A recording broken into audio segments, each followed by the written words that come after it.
Scrum, quizás de Lean Change, también pudieran haber escuchado de lo que es el PMI. Todo esto al final algunos son manejos de metodologías de manejo de proyecto de alguna manera tradicionales y otras son de alguna manera pues son metodologías del tipo ágil. Eso seguramente lo han de haber escuchado, pues también Kanban es parte de todo este movimiento ágil que ha venido a sacudir mucho el tema de las empresas de cualquier sector, pero también hay que entender que hay unas diferencias. Kanban no está peleada con Scrum, no está peleada con Lean Change, no está peleado tampoco con el PMI, porque depende del proyecto o depende de lo que estemos haciendo en nuestra área de trabajo o en nuestro proyecto que tengamos en nuestra responsabilidad, depende de ese tipo que nosotros pudiéramos aplicar, ya sea Scrum, ya sea Kanban, o irnos por una gestión de proyectos más tradicional, como es el estándar del PMI. Ahora sí podemos entrar con este contexto a definir qué es lo que es Kanban. Quizás también el concepto no es desconocido para todos ustedes. Sin embargo, cabe mencionar y lo quiero resaltar, no es un framework, no es tampoco una metodología como tal de trabajo, tampoco es un marco para la gestión de proyectos. Puede aplicarse para la gestión de proyectos, pero no es como tal un marco, y mucho menos, si ya tienen contexto de lo que es Kanban, mucho menos es simplemente un tablero de actividades donde ponemos las actividades que vamos a hacer. Es parte de, pero no necesariamente es todo lo que es el concepto de Kanban conlleva, porque lo estaríamos minimizando muchísimo. Kanban se compone como tal de principios, de prácticas y también, pues, con base en ello, el uso de tableros, que es lo que ahorita comentábamos, el uso de tableros, pues, para organizar el trabajo y para generar métricas que nos ayuden a ir mejorando con el tiempo.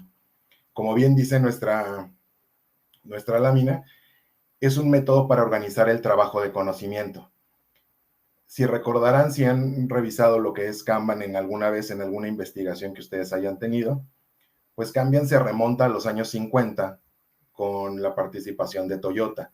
Toyota implementó este método de Kanban dentro de sus plantas, pues para organizar no necesariamente toda la planta, sino varios de las áreas o de los procesos que están dentro de las plantas, pues para agilizar y mejorar el resultado que tenían. Ahora, ¿por qué menciono en la presentación de acuerdo a la capacidad disponible?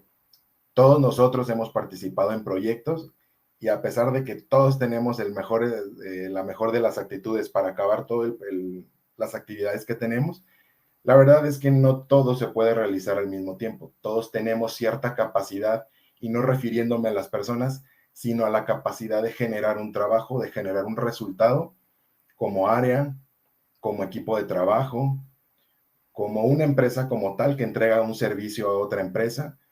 Si se fijan, ahorita no estoy sesgando Kanban al sector de la tecnología de información, sino Kanban puede aplicarse en muchos de los sectores donde tengas un proceso, donde tengas un equipo de trabajo, incluso también manejando proyectos, pero de alguna manera Kanban te orilla a mantenerte a dar mejores resultados a través de la organización del trabajo. Cabe mencionar que como quizás si algunos de nosotros hemos estado como siendo parte de alguna implementación de Scrum, de alguna gestión de proyecto, esta como tal no es un Big Bang, no sucede de la noche a la mañana. Para nosotros mejorar nuestro equipo de trabajo, mejorar nuestros resultados de área, pues debe de llevar todo un proceso. De alguna manera, como lo han venido escuchando en las metodologías ágiles, todo es un proceso de experimentación y de un proceso de manera evolutiva. Entonces hay que tenerlo bien siempre presente, que todas estas metodologías ágiles, y en este caso el método de Kanban, pues al final también es una gestión de cambio, pero que se lleva de forma evolutiva, de forma gradual. Nosotros vamos a ir aprendiendo desde que iniciamos su implementación hasta que nos empiece a dar resultados, y con las siguientes implementaciones que tengamos, pues bueno, vamos a tener mejores resultados porque se van a tener lecciones aprendidas. Ahora, lo más importante dentro del método de Kanban, como bien lo decía, pues se conlleva de varios principios. Son principios de cambio, son principios de servicio, y las prácticas son la parte medular de todo este método. Aquí es donde vamos a ver realmente cómo puedo adaptar estas prácticas a nuestros equipos de trabajo, a nuestras áreas o dentro de nuestras empresas. Ahorita que vaya mencionando cada uno de los puntos o cada una de las prácticas, si se fijan en en la pantalla, hay una imagen que, por poner un ejemplo, es muy característica del método de Kanban, donde hay un equipo de trabajo, hay alguien que lo está dirigiendo, atrás hay un tablero donde hay diferentes post-it o hay diferentes tarjetitas en el cual son actividades. Entonces, cada uno tiene por ahí su queja, digamos, y vamos a hacer algo al respecto, como dice el líder de ese equipo.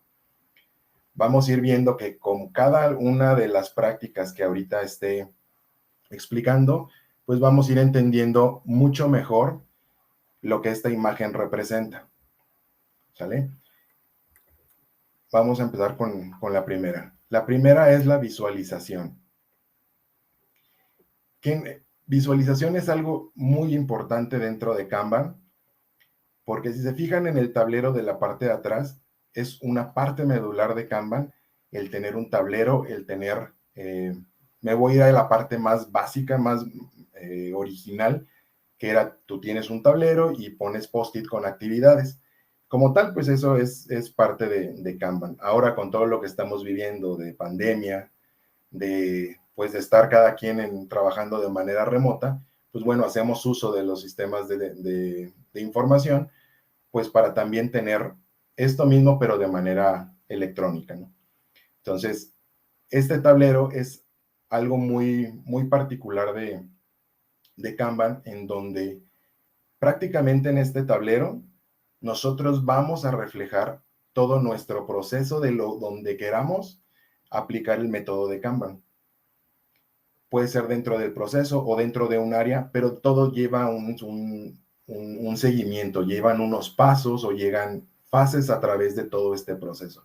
Si nos montamos a la parte de la imagen, si se fijan, viene una columna que dice análisis, otra que dice implementación, y así con QA, y otra de donde está terminado. Está muy chiquito, creo que los tableros en la vida real son múltiples columnas donde participan muchísimas fases y muchísimas personas dentro de un área o de un equipo de trabajo.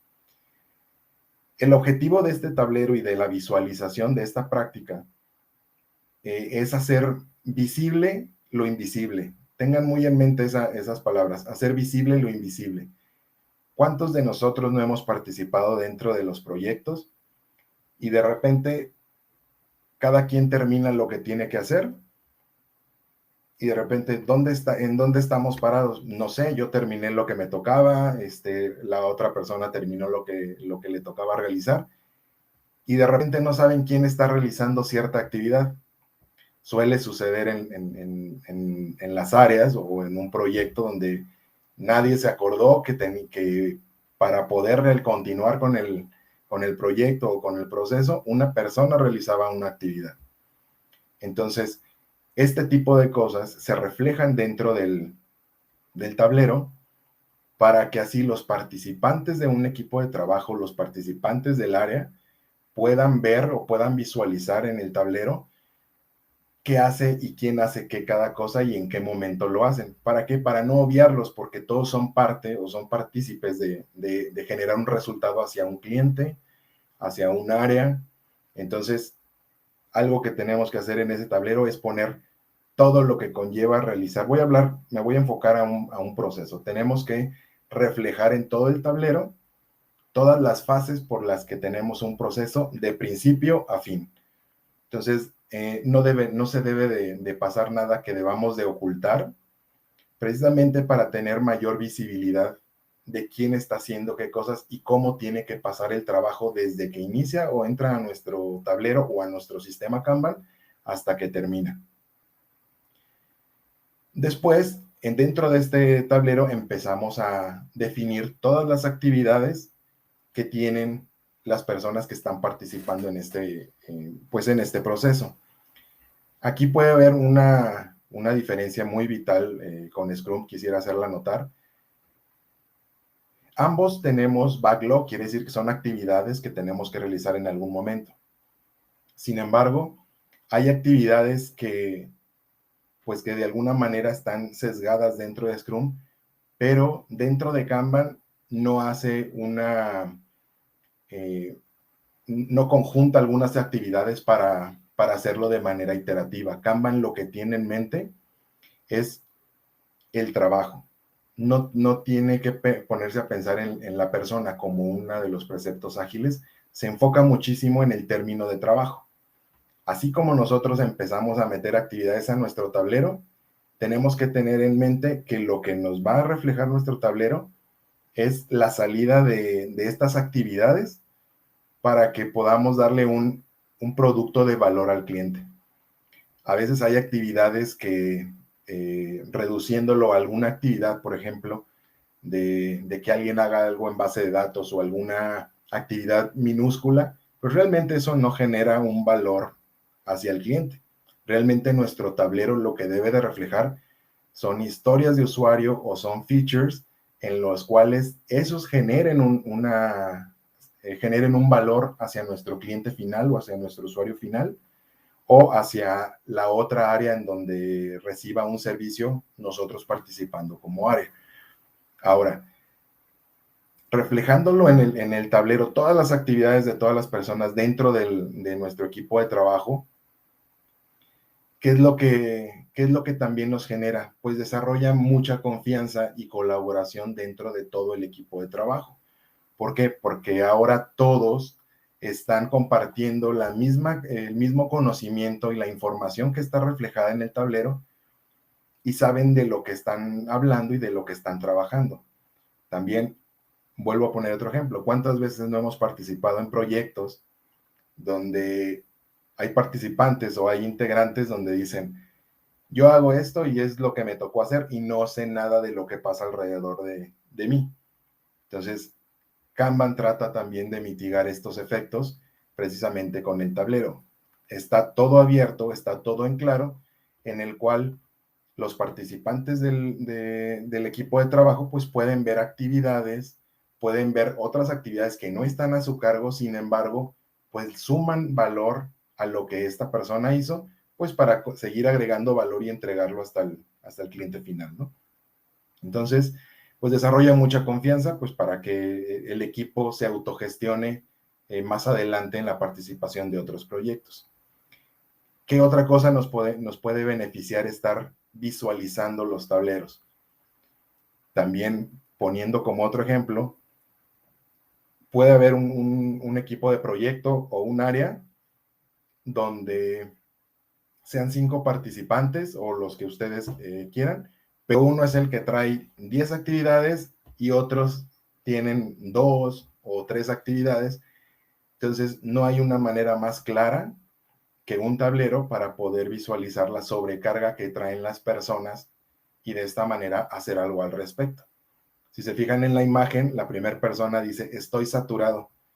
Entonces, seguramente esta persona está reflejada en el tablero que está detrás de ellos con actividades donde pues prácticamente lo están saturando y tenemos por el otro lado la tercera persona en la imagen que dice que estoy ocioso, no estoy haciendo nada.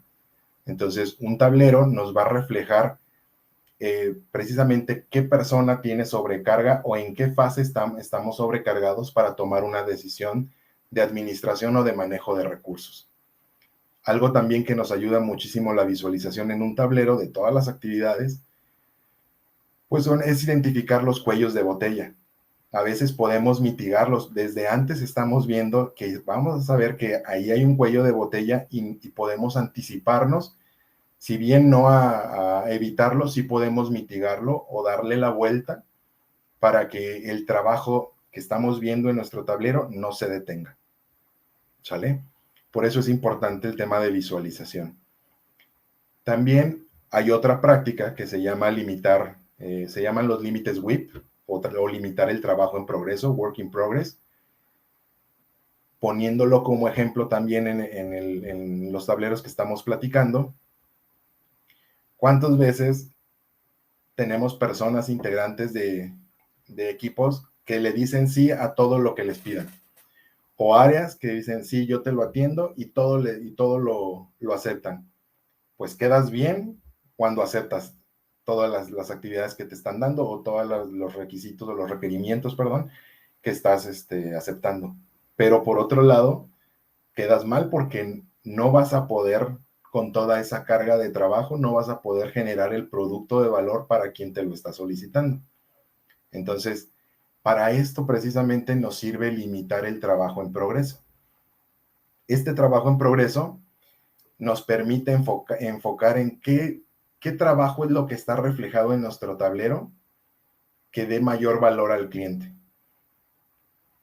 Podemos también decir, podemos decir que no. Podemos aceptar la cantidad de actividades que entra a un backlog. No quiere decir que conforme entren todo se tiene que hacer de inmediato, pero sí entran a un backlog, que es, si se lo quieren imaginar, es, digamos, otra columna antes del análisis como está reflejado en la imagen, y ahí estamos aceptando esas actividades, pero no significa que las vamos a empezar a realizar. Para eso tiene que entrar al sistema Kanban.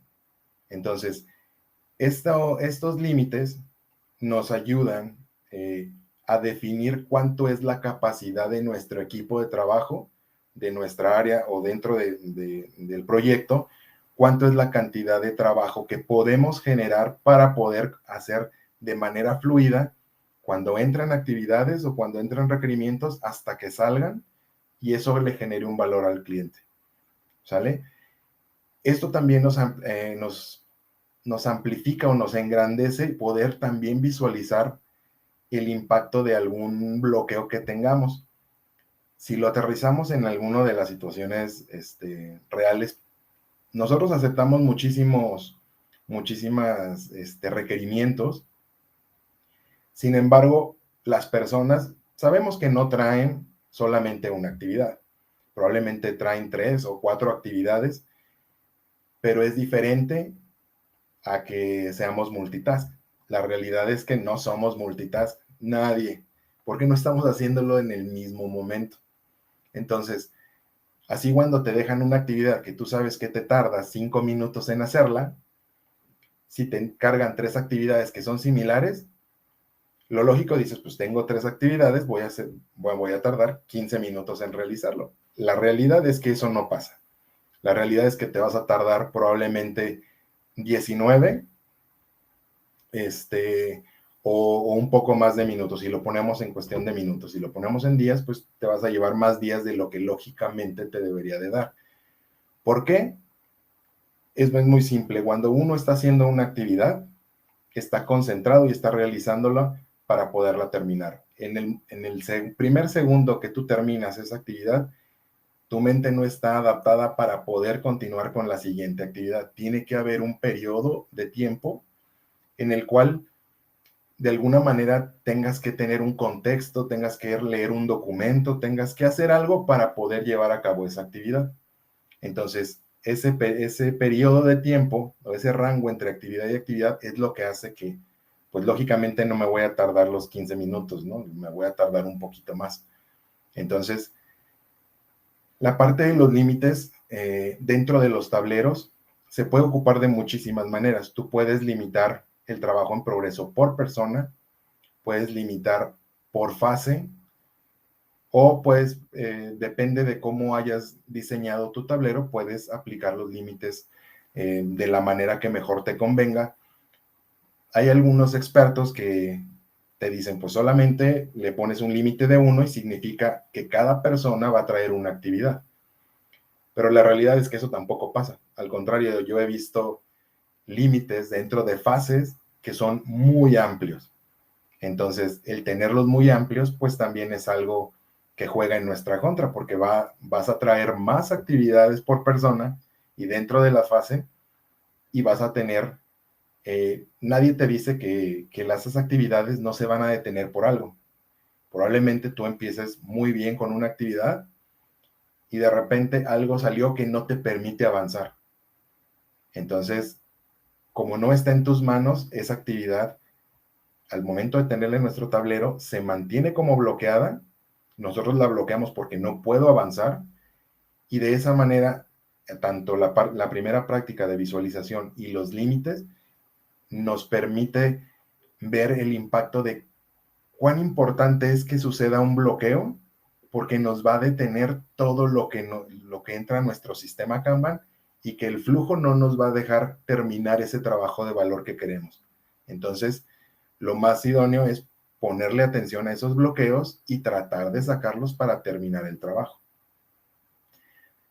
También esta parte de los límites nos da una métrica importante sobre que te hace notar los retrasos dentro de nuestro flujo de trabajo, de nuestra actividad diaria, de las actividades que tengamos en el proyecto. Hace visibles los retrasos. ¿Por qué? Porque cada una de las actividades que tenemos en nuestro tablero, pues tiene indicada cuándo empezó y cuándo tiene programado una fecha de término. Sin embargo, a lo mejor nos lleva más tiempo de lo necesario.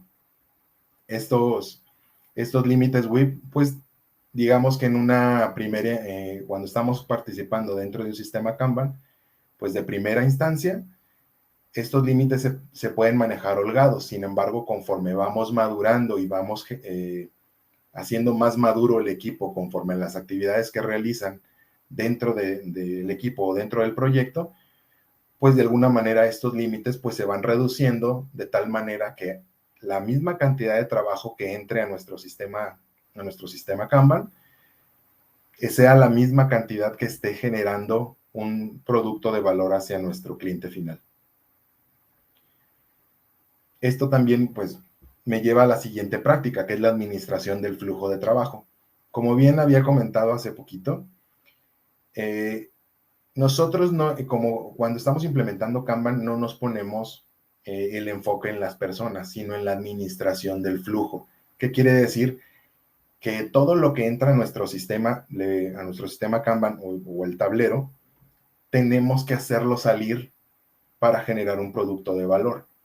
Entonces, hay personas que están dedicadas, depende del nivel de madurez de nuestra empresa o de nuestra área, donde son encargadas de ver una visión global de lo que nos puede estar afectando dentro de nuestro tablero y qué es lo que nos puede estar deteniendo para estarlo sacando y nunca detenernos en nuestro sistema.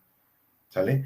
Este es como si tú estás participando y viendo un tablero y das un paso atrás para ver toda la imagen del tablero que tienes donde estás manejando el proyecto o el proceso y ahora te estás dando cuenta de todo lo que está entrando a nuestro sistema y todo lo que está saliendo. Entonces, ya no estás viendo un pedacito de este tablero o un pedacito o una fase de ese proceso, sin embargo, tienes toda la visión global de lo que está sucediendo en ese tablero.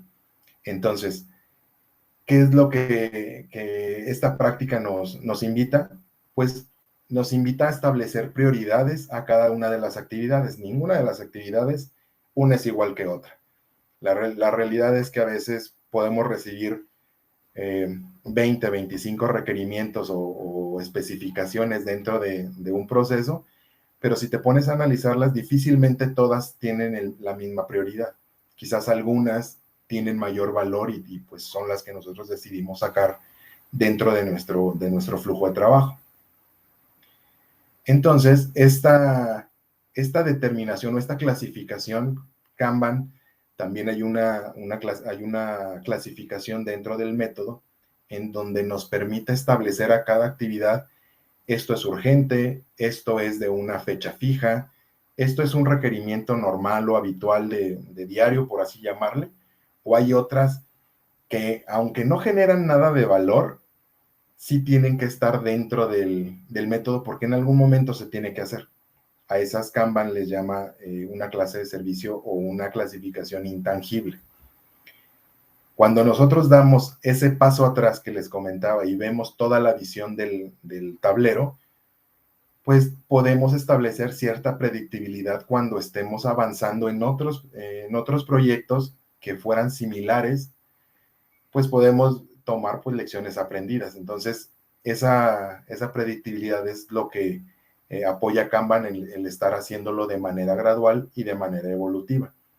Entonces, en ese paso atrás que estamos dando y que estamos viendo en el tablero, pues nos vamos a poder dar cuenta de qué impedimentos tenemos, de qué actividades nos están deteniendo para generarle un trabajo de valor. Y podemos anticiparnos y podemos ver cómo darle la vuelta.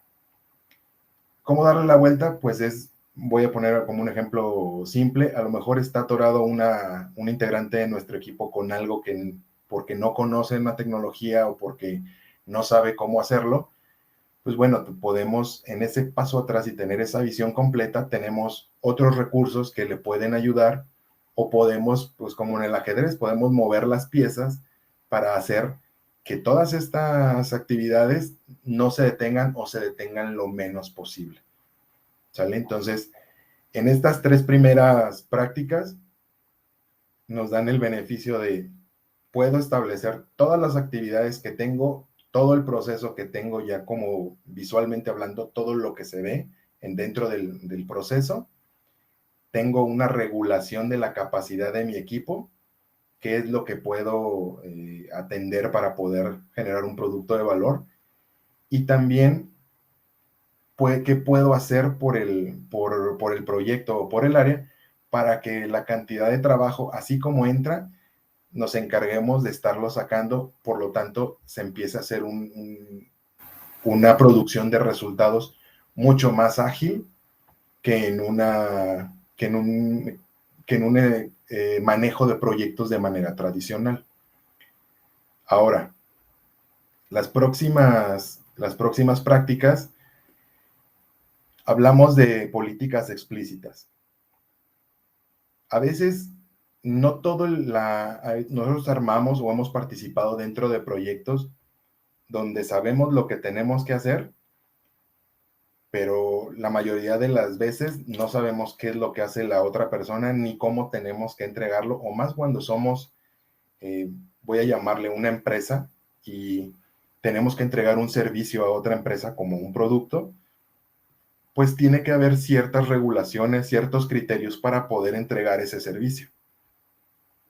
Estoy hablando a nivel empresa. Si nos vamos un poquito más a algo más pequeño, dentro de una empresa, pues manejamos áreas que siempre se están hablando, que son dependientes una de otra, por la parte del mismo proceso. No creo que ninguno de nosotros ha pasado dentro de un proyecto donde diga, yo ya lo terminé, te paso ya sea un documento, sea un software o sea cualquier otro producto, y la otra área diga, sí, yo te lo recibo, y de inmediato se ponga a trabajar. La verdad es que eso no es cierto, ¿no? A este nivel, pues entra dentro de Kanban la especificación de políticas explícitas. ¿Qué significa? Que así como dentro de nuestro tablero, si volteamos a ver de nuevo la imagen, hay una columna de análisis y otra columna de implementación o de construcción, como queramos llamarle, esa línea que nos divide entre una columna y otra tiene criterios, tiene regulaciones o las reglas del juego en el cual decir, para que esta actividad pueda pasar de análisis a implementación requiere que se lleve todo esto. Por ejemplo, si lo aterrizamos a nivel de algún desarrollo o de alguna solución de software, pues bueno, para pasar de un análisis a construcción, pues requiere un documento de especificaciones, requiere, no sé, toda la especificación de user experience, etcétera, ¿no? Entonces, todas estas estos criterios o estas reglas que se definen en un tablero nos ayudan a tener controlado y que todo nuestro equipo sepa que para pasar de una fase a otra o pasar de un área a otra requiere cumplir con ciertas cosas. ¿En qué, en qué nos puede ayudar también el mantener estas políticas explícitas? Y normalmente cuando es un tablero físico, las pegan así con unas hojas, se pegan alrededor del tablero. Cuando son a nivel electrónico, pues bueno, hay ciertos atributos en el cual se pueden poner estas políticas, pero también nos dan, desde antes de que entre una actividad a nuestro sistema de Kanban, es más, desde que está como backlog, para poderlo meter a nuestro sistema de Kanban o a que ya empiece dentro de nuestro proceso, tenemos que especificar qué criterios necesitamos para que esa actividad se pueda realizar por esta área o que entre a ese flujo de proceso. A veces, y yo creo que a todos nos ha pasado, donde te entregan una actividad para hacer algo y la verdad es que no está ni completa, ni está definida, y esto lo único que nos va a llevar es que cuando nosotros la aceptamos y la empezamos a construir, a diseñar o a documentar, va a llegar un punto donde no tenemos todo el contexto y esto va a ser una actividad que me va a bloquear el flujo de trabajo y tengo que regresar a ver qué especificaciones tenía para poder continuar y sacarla en el tiempo que estamos comprometidos. La realidad es que teniendo políticas explícitas en cada una de las fases o poniendo llanamente las reglas del juego, de esta manera hacemos que todos los integrantes de equipo conozcan cuáles son las reglas de cómo utilizarlos dentro de este proceso o dentro de la creación de algún producto. Entonces, esto también nos ayuda a definir cuáles son las dependencias entre servicios o las áreas que estamos tratando de reflejar en un tablero. Y pues de alguna manera nos van a guiar, a lo mejor en la primera implementación que tengamos de Kanban, pues se nos van a pasar algunas cosas, pero en la segunda, en la tercera, no sé en cuántas implementaciones o adecuaciones con un sistema de Kanban en otros proyectos, vamos a ir aprendiendo y vamos a poner las reglas del juego desde antes de empezar y eso nos va a ayudar a que todo el equipo de alguna manera conozca qué es lo que se requiere en cada una de las fases y eso obviamente va a reducir muchísimo los tiempos que va a hacer que nuestra entrega de servicio pues de alguna manera vaya más acorde con lo que prometimos en el tiempo. ¿Sale? Hay otra práctica que va muy de la mano con las políticas, que es como Scrum, hay una serie de sesiones, de reuniones, o en Kanban le llama cadencias, de retroalimentación. Dependiendo del nivel de madurez que tengamos en nuestra empresa, en nuestro equipo de trabajo o en nuestra área, van a haber diferentes tipos de reuniones con diferente foco. Las primeras que debemos de conocer y que esos tenganlas muy presentes son Kanban Meeting y una que se llama Replenishment Meeting. Al igual como Scrum, y no quiero que se confunda como el Daily Scrum y el Kanban Meeting, no hacemos las preguntas de qué hice, qué es lo que voy a hacer y qué es lo que me está impidiendo. Aquí no se hacen ese tipo de preguntas, sino que voy a poner un escenario donde imagínense un equipo de trabajo donde están parados enfrente del tablero, eso es lo ideal, o en sus computadoras donde tengan la parte electrónica. Realmente lo que queremos que en esa sesión se lleve a cabo es qué me está deteniendo y cómo hago o cómo ayudo a mi equipo para poder esto que me está deteniendo, cómo poderlo sacar dentro de mi sistema Kanban y poder generar el producto de valor. Entonces, de esta manera, pues de alguna forma involucras al equipo y se maneja una colaboración muy padre, se genera una autogestión dentro de cada equipo de trabajo, de cada área. Y por otro lado, la sesión de replenishment, pues bueno, es más a nivel funcional en donde ya lo que estás terminando dentro de tu tablero nunca se debe de quedar vacío, el tablero es como nuestro ente viviente, donde su comida pues son prácticamente todas las actividades que se realizan. Entonces, siempre debe de haber actividades en las cuales listas para entrar a nuestro sistema. Entonces, ese es el objetivo de la sesión de replenishment. Y de alguna manera también, conforme vamos avanzando en el uso de estas sesiones, pues se empieza un involucramiento muy importante de toda el área o de todo el equipo, de cada integrante de trabajo, para conocer métricas que pues en tiempos después o a la larga nos empiezan a ayudar, pues para ir reduciendo tiempos, para ir mejorando de manera pues empírica, digámoslo, y poder ir evolucionando de manera experimental. Y la última de las prácticas dice mejorar colaborativamente y evolucionar experimentalmente, que es algo de lo que ahorita les hablaba. El hecho de pararte enfrente de un tablero con todo tu equipo de trabajo y que se ayuden para tratar que el trabajo salga lo más rápido posible, porque eso es el foco del tablero. Recuerden que no es quién trae qué cosa, sino cómo le ayudo a mi equipo de trabajo para que el flujo de trabajo nunca se detenga. Pues conforme vayamos avanzando en el tiempo, la madurez de nuestro equipo va a ir creciendo, la madurez de un área va a ir también creciendo. Por lo tanto, esto se ve impactado en la reducción de tiempos, en que cada vez, quizás en las estimaciones que realicemos, si nosotros hacemos una implementación de Kanban en algún proyecto y después tenemos algo muy similar, ya podemos tener cierta estimación porque ya lo vivimos.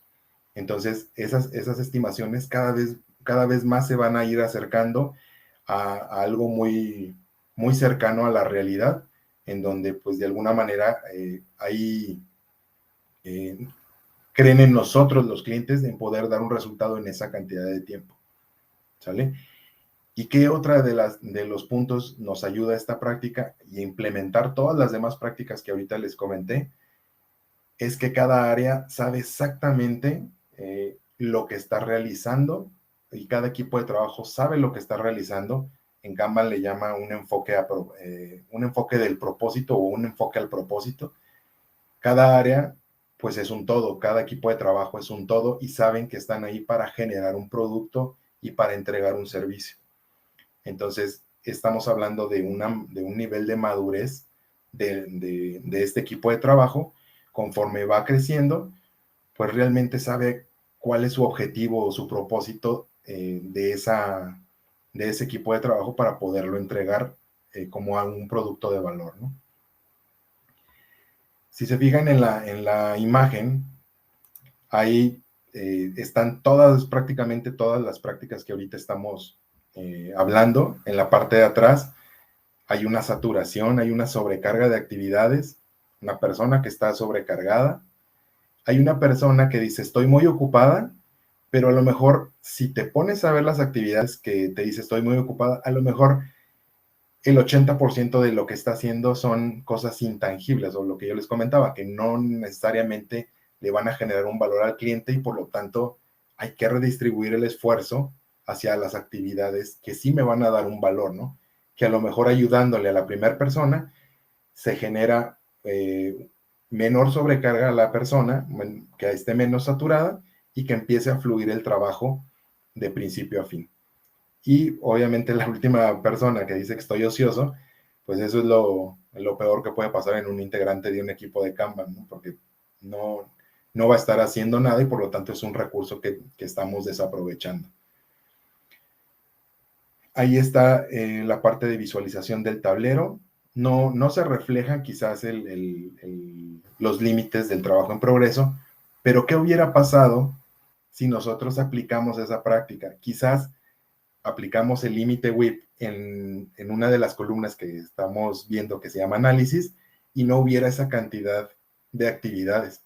Hubiera quizás a lo mejor unas 6 y eso obliga a que la primera persona no esté saturada y que se empiece a redistribuir el trabajo con los demás. ¿Sale?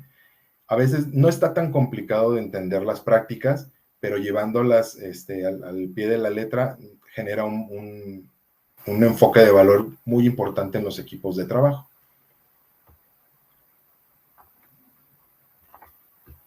¿Qué beneficios nos trae implementar un sistema Kanban? Ahorita de todo esto que hemos hablado, lean cada uno de los puntos y verán que todo eso es lo que ahorita hemos hablado y cada una de las prácticas nos provee.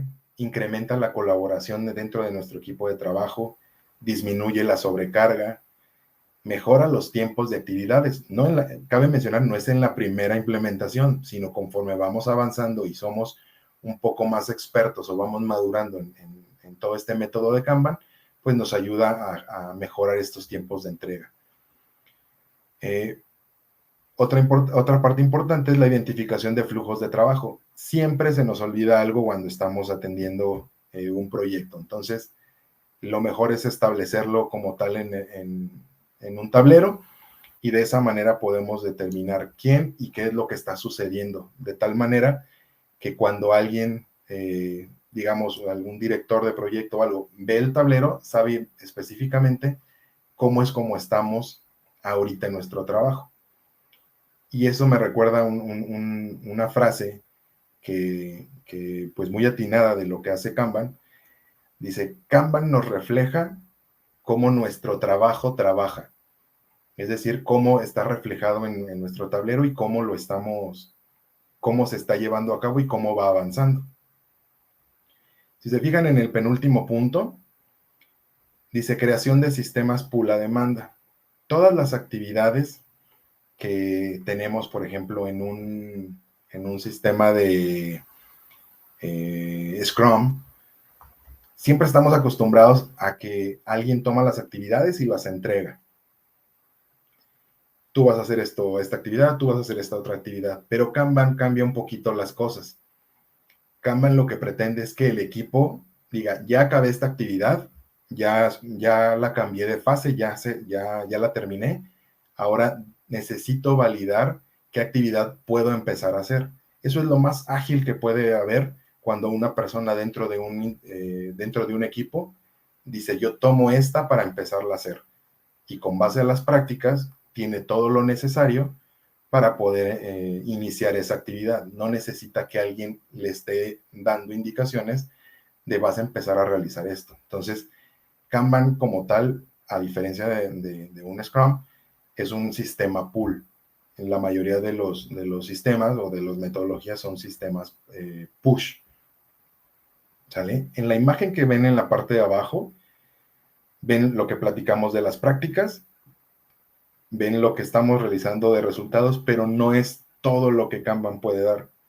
Kanban tiene otra parte que ayuda a las empresas como parte de cultura, porque al tratar de una gestión de cambio, también tenemos que estar volteando a ver la cultura. ¿Por qué? Porque estamos trabajando con personas o estamos trabajando con mentalidad que a lo mejor son resistentes al cambio, no todas, pero también nos ayuda a ir mejorando esa parte de cultura con las empresas, con los equipos de trabajo, para que nos den un mayor enfoque a los resultados dentro de nuestro sistema. Ahora, ¿qué posicionamiento tenemos de Kanban en México y Latinoamérica? De este lado como dicen vulgarmente, de este lado del charco, en todo lo que es Latinoamérica, hay mucho posicionamiento de las metodologías ágiles, principalmente de Scrum o de ser PMP o de PMI. Sin embargo, en la parte de Europa, Kanban está muy desarrollado. Entonces, allá tiene muchísimo mayor auge dentro de que aquí en México, pero ya se está viendo un incremento importante de personas que están participando y que quieren conocer un poco más de Kanban. Aquí, si se fijan, en la parte de abajo vienen algunas métricas que quiero compartirles, donde el estudio de Kanban, pues bueno, conlleva ciertas certificaciones, conlleva ciertos entrenamientos para poder tener ese feeling para trabajar con empresas o con equipos de trabajo. Y les doy una fotografía de hasta hace un mes más o menos de lo que es el posicionamiento de Kanban en México y Latinoamérica. Hay 41 personas en Latinoamérica como entrenadores, como train the trainers en toda Latinoamérica. 41, o sea, son realmente muy pocas personas las que lo practican como entrenadores, ¿no? Hay 155 alumnos en todo México. Hay 13 consultores Kanban en México, ya sea como entrenador Kanban o como coaches de Kanban. Y en Guanajuato solamente hay un consultor o un coach de Kanban, que en este caso es un servidor. Ahora bien, después de todo lo que platicamos de todos los casos de todo lo que conlleva el Kanban a grosso modo, ¿cuáles son algo muy práctico en donde se ha aplicado el método Kanban? Se fijan aquí hay unas imágenes pues bastante importantes, ¿no? Para las personas que están involucradas en el tema de tecnología, pues bueno, conocen Visual Studio. Hay una parte de Visual Studio que es el Team Foundation Server o VSTS, donde ese producto fue generado por Microsoft con un método de Kanban. También tienen otras áreas que son la parte de su desarrollo en la India, donde se manejan con el método de Kanban para generar un producto de valor para los que están esperándolo del lado de Estados Unidos. El Xbox fue un producto súper exitoso. El primero que fue hecho fue a través también con el método de Kanban. El método más sonado, perdón, la empresa más sonada o el caso más sonado de Kanban en Europa es definitivamente la implementación de Kanban en BBVA, y pues en otras partes del mundo donde ese método se sigue implementando. Hay otra empresa que se llama Posit Science, que se encarga de revisar todo el tema de adaptaciones neurológicas para personas que tienen deficiencias en sus neuronas, y también han implementado el método Kanban para poder generar productos que ayuden a una reconexión neurológica y promueva una mejora en la forma pues de estar o de estas personas que tienen esa, esa deficiencia, ¿no? Y, y por último, pues bueno, nuestro sponsor, Inceptio, también estuve con ellos en la implementación del método Kanban en sus áreas dentro de un flujo de principio a fin, de end-to-end, para todos los productos que normalmente están generando, están implementando el método Kanban. ¿Sale? Esos son productos muy, muy explícitos de dónde se ha ocupado, y pues realmente se utiliza en muchísimos sectores, en muchísimas industrias. No está sesgado a lo que es un área de TI nada más o en un área de proceso. Se puede utilizar en muchos de los sectores dependiendo de dónde lo querramos aplicar y si tenemos conocimiento del proceso para poder avanzar en esta implementación de Kanban, que normalmente se utiliza un tipo de assessment o un tipo de diagnóstico para avanzar con él. Bueno, hasta ahorita espero que haya quedado un poquito más claro lo que es Kanban. Es un tema muy vasto, pero espero que haya sido de su interés este tema. Y pues bueno, creo que hay una sesión de preguntas.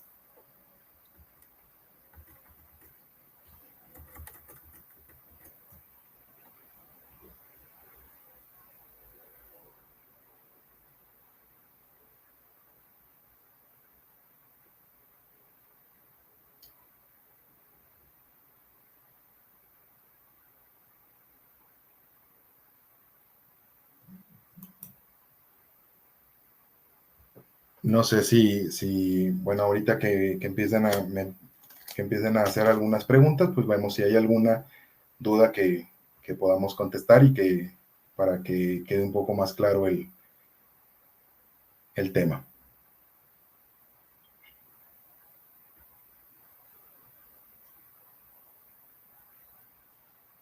Vamos a dar unos minutitos para las preguntas.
Ok, tenemos una pregunta por aquí por Facebook. Nos dicen si existen formas digitales con este esquema de trabajo.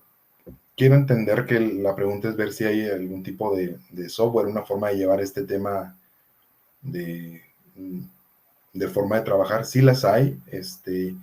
Hay incluso algunas avaladas por la Kanban University en la cual nos permiten llevar todo esto que ahorita les comenté en cuestión de prácticas, pues para dar mejor un resultado, ¿no? Y de todo nos podemos apoyar en esa herramienta. De hecho, con Inceptio nos apoyamos con una de esas herramientas para trabajar con Kanban, que se llama Kanbanize. Eh, pero hay también algunas otras donde nos podemos apoyar para hacer esa forma de trabajo. Podemos ir desde algo muy pequeño, porque algo que nos dice Kanban es que no necesitamos, no es tan drástico el cambio para poderlo empezar. Podemos empezar con lo que tenemos ahorita, sin necesidad de generar roles ni funciones y simplemente ir poco a poco experimentando y es muchísimo más fácil la implementación que nos proveen a través de estas herramientas, es muy fácil, entonces podemos ir también, es muy interactiva, pero sí, sí las hay. Hay otra pregunta aquí en el chat, dice, ¿cómo puedo asegurar que la iniciativa Kanban se mantenga a lo largo del tiempo? Muchas de las empresas que normalmente utilizan una metodología ágil, en este caso un método ágil, tienen una posición donde, que como un Scrum Master, por el lado de Scrum, Kanban también eh, no es un rol como tal, pero siempre sí hay que estar transmitiendo cómo se maneja, cuáles son los resultados, cuáles son las mejores prácticas que tiene Kanban para mejorar un resultado, e ir transmitiendo dentro de la empresa esta forma de cultura, ¿no? Porque pues el cambio pues es gradual, entonces siempre vamos a tener que estar mejorando y algo que es muy viable en las empresas es una posición o un área que se encargue de la gestión del cambio. Entonces, esta área pudiese ser como un rol principal para poder estar implementando Kanban en diferentes áreas de la empresa y que esto se mantenga, porque recordemos que dentro de una empresa o dentro de un equipo de trabajo, pues no siempre son los mismos participantes. Entonces, siempre hay que estar continuamente transmitiendo esta información, pues para que nuestra forma de trabajo se siga manteniendo, aun cuando haya cambios de personas. Eh, lo que nos provee el tablero, pues nos ayude a lo largo del tiempo. Entonces, la verdad es que el tablero se va a continuar moviendo, aun cuando las personas se muevan, ya no estén, el tablero siempre tiene que estar reflejando y el objetivo, aun cuando las personas sean diferentes dentro de un equipo de trabajo o de un área, el objetivo siempre es el mismo. ¿Cómo puedo hacer para terminar el trabajo que ya está dentro del tablero? Pero de esa manera lo podemos mantener a través de alguna posición de gestión del cambio. No es particularmente de Kanban, sino en general, porque conlleva cambio en colaboradores, como cambios en algo sistemático o dentro de los proyectos, ¿no?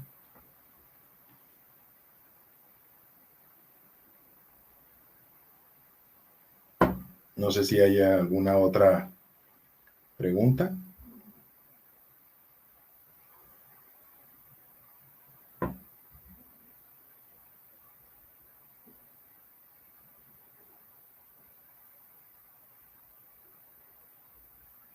Y la verdad es que sí Kanban es menos intrusivo en su implementación que cualquier otra metodología. Te permite iniciar así tal cual como estás. Es una de sus grandes fortalezas y por el cual muchas de las personas que tenemos la ventaja de conocer este método y de implementarlo, que nos gusta mucho por ese beneficio, ¿no? De que no tienes que hacer eh, un despliegue en Big Bang para poder empezar a trabajar con Kanban.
Ok, creo que ya terminaron de realizar la encuesta. Bueno, no me queda más que agradecer eh, a ustedes por participar en este webinar. Espero que el tema haya sido de su interés. Es muy grande, tratamos de hacerlo en un periodo de tiempo considerable. Gracias a todos por participar, por sus preguntas y esperemos que nos estemos viendo en próximos webinars con otros temas. Cualquier duda que tengan o que quieran expandir un poquito más en el tema de Kanban, pues bueno, podemos estar en contacto, igual a través de Inceptio, para poder ayudarlos en lo que necesiten. Muchas gracias a todos. Hasta luego.